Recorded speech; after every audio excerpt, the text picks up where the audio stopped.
Hi guys, welcome to my channel. Today I want to share with you guys what I eat on a slim, thick, bulking day. I'm on week 2 specifically, so calories have been increasing and I have been living life and the inches have been growing. Inches.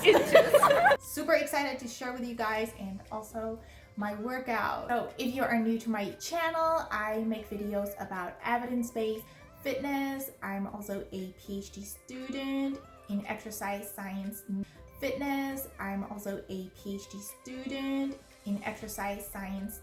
So consider subscribing if you haven't done so.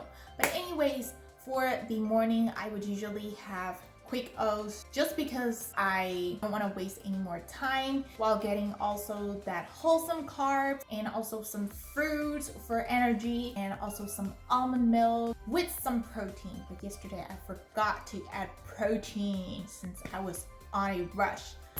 I am late for an exercise study which I was helping out.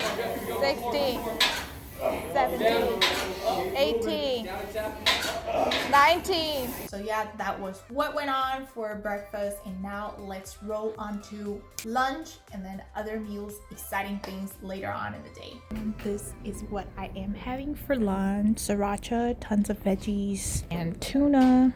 It's underneath the rice. Super excited for this. Also, we did muscle biopsy this day, and that basically is like we poke a needle into the thigh muscle and take the muscle out.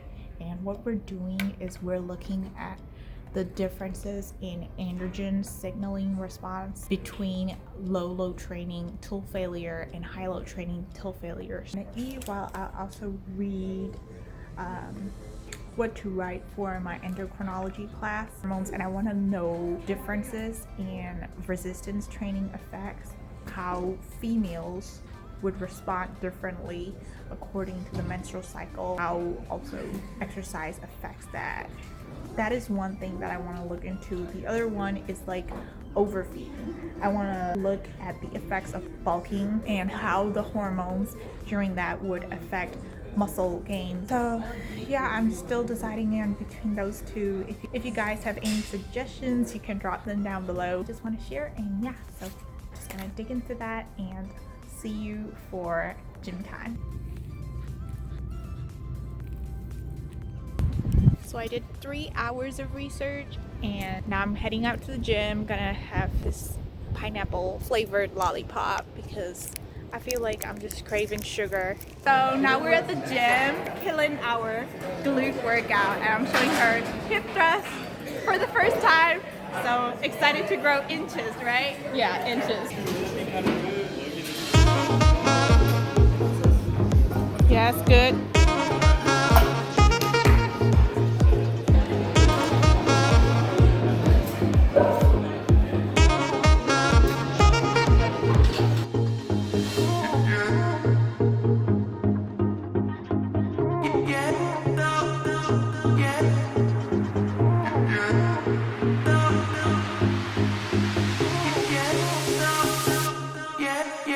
Now we're done with the big compound ones and moving on to the cable machine and gonna do some gremlin walks.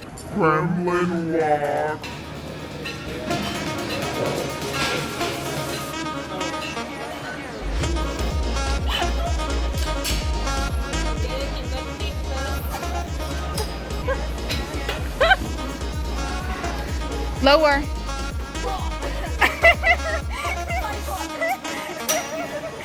And this is Scarlett in her natural habitat, about to demonstrate the butt squeeze exercise.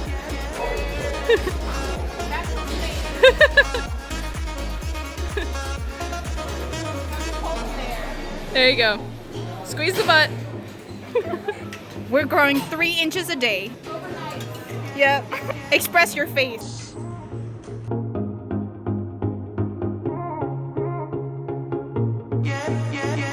Last one, we're gonna end up with some ninja kicks. Ninja kicking.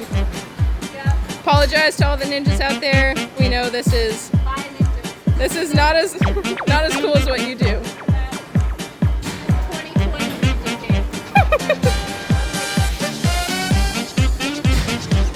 We just wish we were ninjas.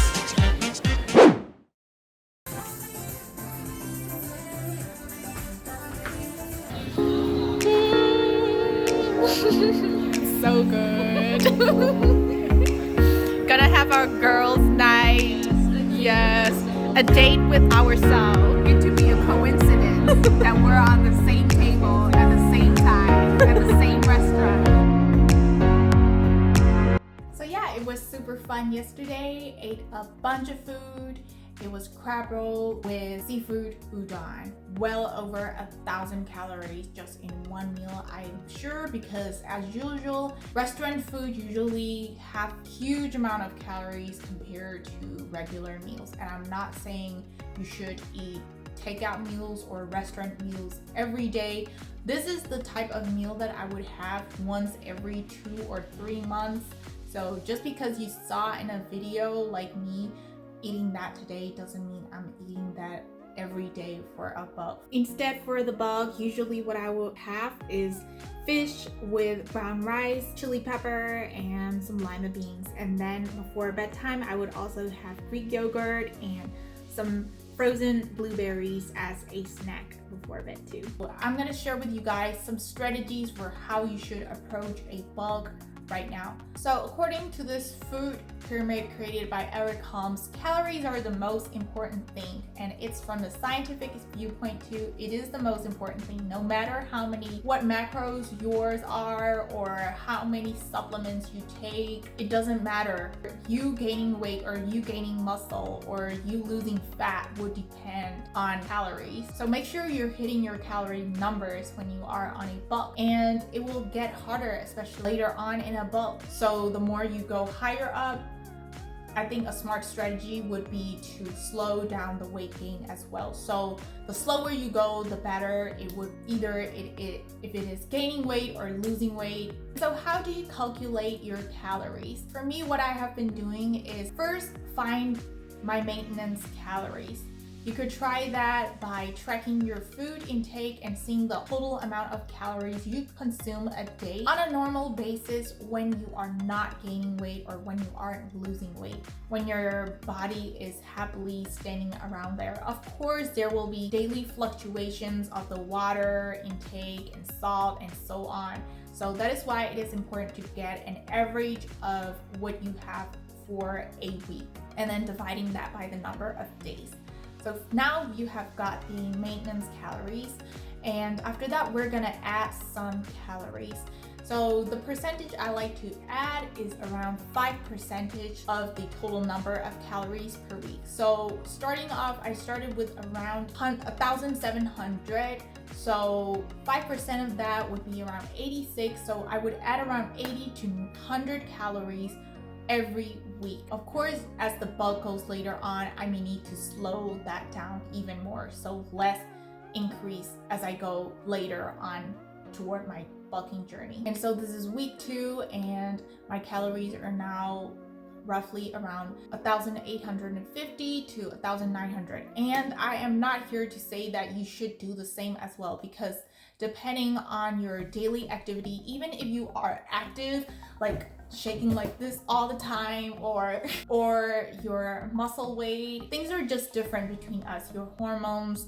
So I can't say that you should consume this amount of calories too. So first you have to personalize it for yourself by tracking your maintenance and then adding that depending on your body weight. And another thing that comes after the calories, what is important is macros. I would say for carbs and fat, I don't think it really matters for you to hit a specific amount of carbs or fat, but for protein it does matter, because your body needs those protein, those amino acids to make up the muscle blocks. And for me, my ideal target would be around 1.2 gram per pound of body weight. For guys, it would be around like 1.4, 1.5 grams per pound of body weight. And after that, for supplements, do I take any supplements on a bulk? Actually, no. My creatine actually ran out too, and I'm kind of like in a washout period.